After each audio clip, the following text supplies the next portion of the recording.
RealAgriculture.com's coverage of the Western Canadian Dairy Seminar is brought to you by Alberta Milk. And Christina, what would you say are the top 3 things you'd want producers to take away from your talk today? Yeah, so I think first of all, I want to realize that social media has fundamentally changed the way we as a society communicate, and we need to use that same type of communication style in our industry. Secondly, we have so many amazing messages to share in our industry. There's a lot of attributes of our industry that aligns with consumer values. So, that our milk is local, it's 100% Canadian, offered at a fair price, that industry as a whole is good for our local economies, provincially, nationally, and that farm families are able to still be successful because of supply management within the dairy industry. So those are just 3 or 4 quick points, and there's many more that we could share. But so we have a lot of amazing messages, and then thirdly, social media provides that perfect two-way conversation engagement that we need to have with consumers. That's where they are. The consumers are on social media channels. There's so many different consumer segments that we can reach by reaching out to Facebook, Twitter, LinkedIn, and it's all to network, educate, inform, and provide knowledge transfer opportunities between not only farmers to consumers, but farmers to farmers to make our industry as a whole very strong and viable for the future. Great. Now, I know myself, I'm on Twitter, but most of my followers are other farmers. So how do you get to speaking to not just the choir, but the people outside of, our little farming network? That's a great question, and that was just today that sometimes because we have a lot of farmers together, we just start sharing all of our great information, but it's a round circle. We just share with farmers. So my advice would be to get to Twitter and Facebook groups that are non-ag related, consumer groups. Even like I follow Chatelaine magazine, and any time that I can think of when they share a recipe, I say, thanks for adding milk, or why don't you try this recipe with milk, or, and there's conversations that take place between Chatelaine magazine subscribers that perhaps are, naysayers of dairy farming or pro supply management dairy farming. So by getting those consumer groups and those non-ag groups, you can really tap in so you can share your messages with them, because that's a great point that we have a lot of great messages to share, but we end up sharing it a lot of the time with our fellow farmers, and so we need to reach out there and build our networks.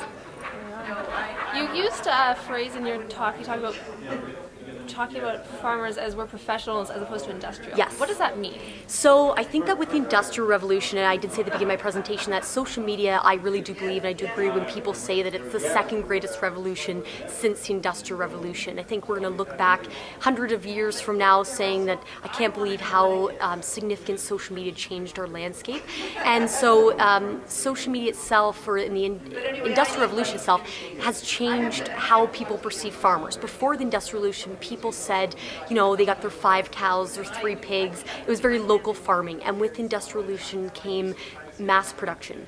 And I think that changed perception. People saw us mass producing larger scale, that we didn't care about our animals. And so we need to shift that focus that we're not industrial, we're professional in what we do. I think if consumers realize the amount of rigorous testing that our industry goes through to get that milk from the cow all the way to the end of the table for the consumer, they'd be astronomically surprised at the amount of standards our industry has. So being professionals and selling that instead of being industrial and using mass production, I think is a really vital message to share with our farmers.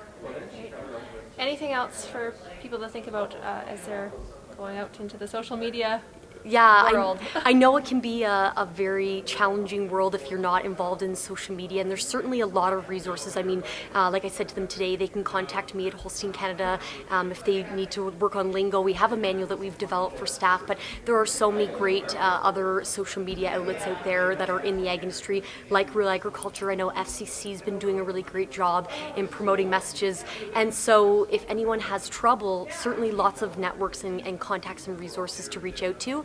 But like I said today, just choose one vehicle, use the right, consistent, strong messaging that I shared today, and remember that it is word of mouth on steroids, so get involved in the conversation.